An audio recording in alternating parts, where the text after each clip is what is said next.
tingin ko layo eh. Baka lalo lumala. Kaya nga. Ano nangyari sa'yo, be? Tatalon daw siya. Ha? Be, ano nangyari sa'yo, be? Pwede mo. Ha?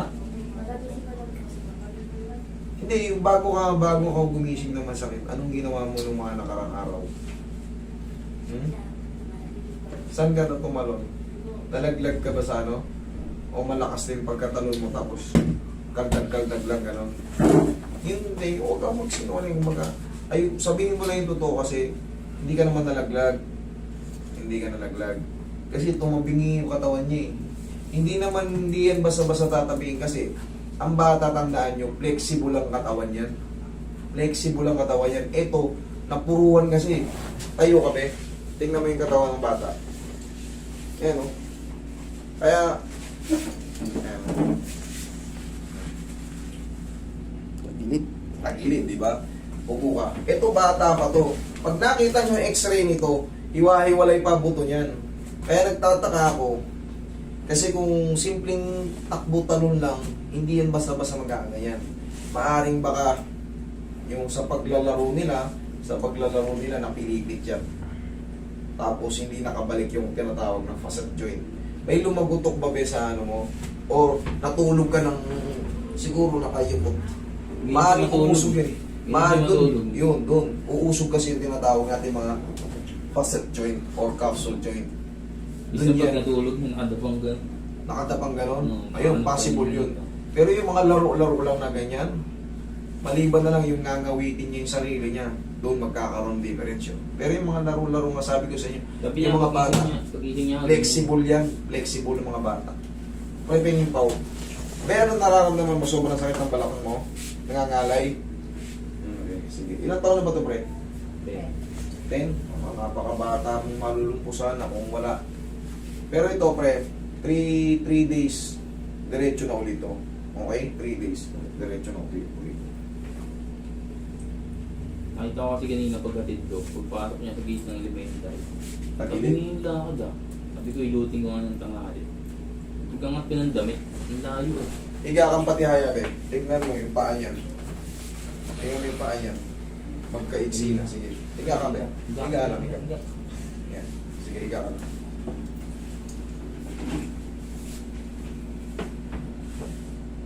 Konti lang. Konti lang. Okay. Sige. Tagilid ka, be. Tagilid ka. Yan. Sige, tagilid ka. Huwag kang matakot. Ito. Tuloy mo. Yan.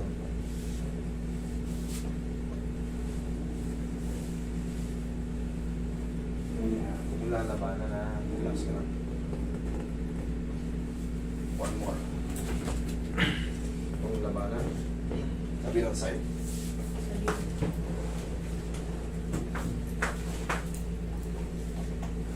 Pero to, 3 to 4 days balik na yung katawan nito.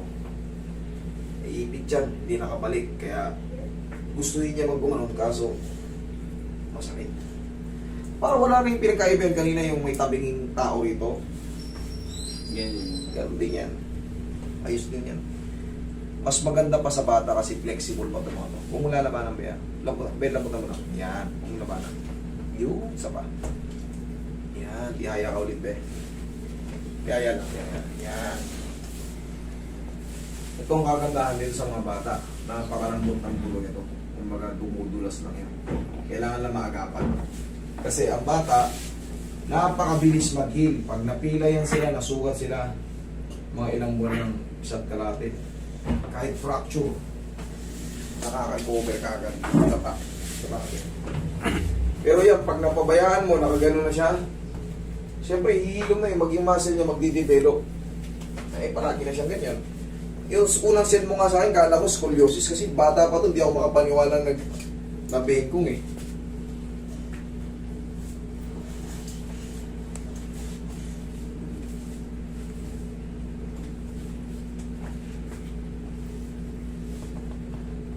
Yun, relax lang yan.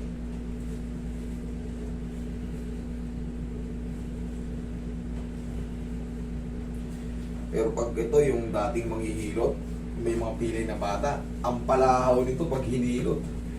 Sanay na ako ngayon, di ba? Roy, pag kayong bata, dinala kaya lola Cora mo. Abot yung iiyak nito hanggang kanto. Eh, ano, pag ganitong tabingi. Pero dito hindi mangyayari yan. Kaya konting ulit.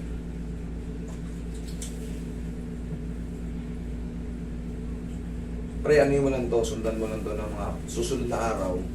Medyo umiinit ni anak mo, siguro masakit na nararamdaman niya. Parang nilagnat. Pero normal lang naman yun. Kasi, kita mo yung anak mo napilipit.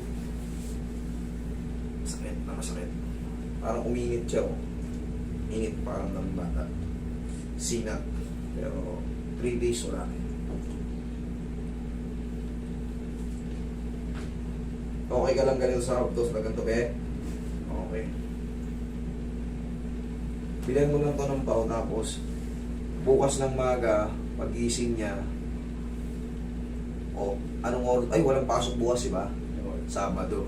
O yan, ganyan mo lang. Huwag mong diinan. Yan. Ganyan lang. Nararamdaman mong nadidiinan siya pero hindi siya aaral. Palagi mo lang tatansyain yung kamay mo. Kasi maga yan ngayon, ng mga isang araw lang to, no? Ganun ba? Martes daw. Martes. Walang baka. Tiyaya ka, be.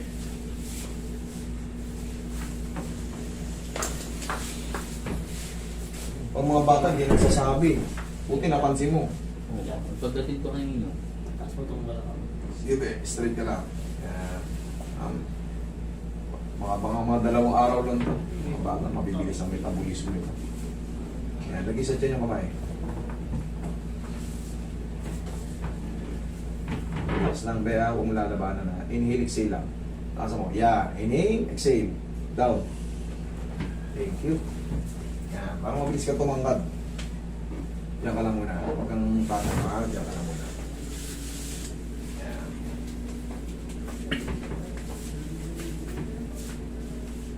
Pag nakaganyan ka, yan. Straight, be. Masakit yung likod mo, hindi. Okay na. Okay, ganyan ka lang, ha. Sa tingin mo, kaya mo nang matulog ng nakatihaya. Okay? Sige. Sabihin mo sa papa mo kung masakit pagka humihiga ka. Kasi, ipapollow up niya yan dito. Pero sa tingin ko naman, yung lumagutok na yun, yun na yun. Sure na yun. Konektado ba hindi ka? Kasi sumakit doon dyan. Hindi kasi nga, ang ginagawa niya, ganito yan, para malaman nyo lang. Kasi nga, di ba nakita mo, nakaganon siya. Siyempre, Iipit.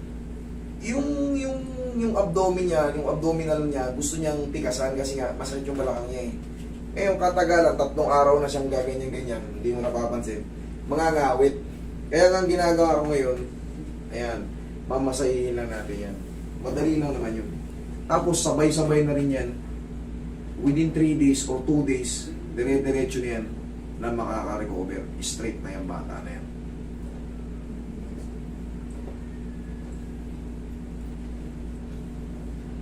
Tingin pa. Tingin, okay. Okay ka lang dyan? Okay.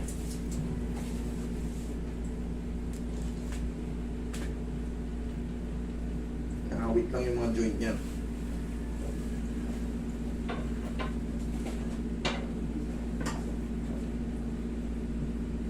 Sige be, upo ka lang. Oh, diyan ka lang. Upo ka lang.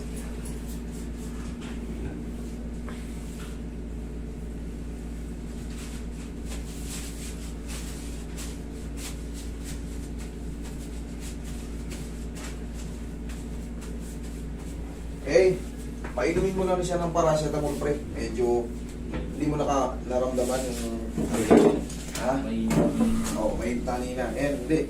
Pangkaraniwan yan, magkakalagnat yung bata kasi may ano siya eh, uncomfortable. Pero yan, paracetamol lang yan. Lakad ka, be? Sige. Sinilas ka, be? Lakad ka. Oo. Anong pakiramdam mo? Mas okay siya o mas lalong sumakit? Okay? Okay, sige. Gangster ka pala eh. Gangster ka. Okay. Sige. After 3 days, okay na yan. Okay? Sige.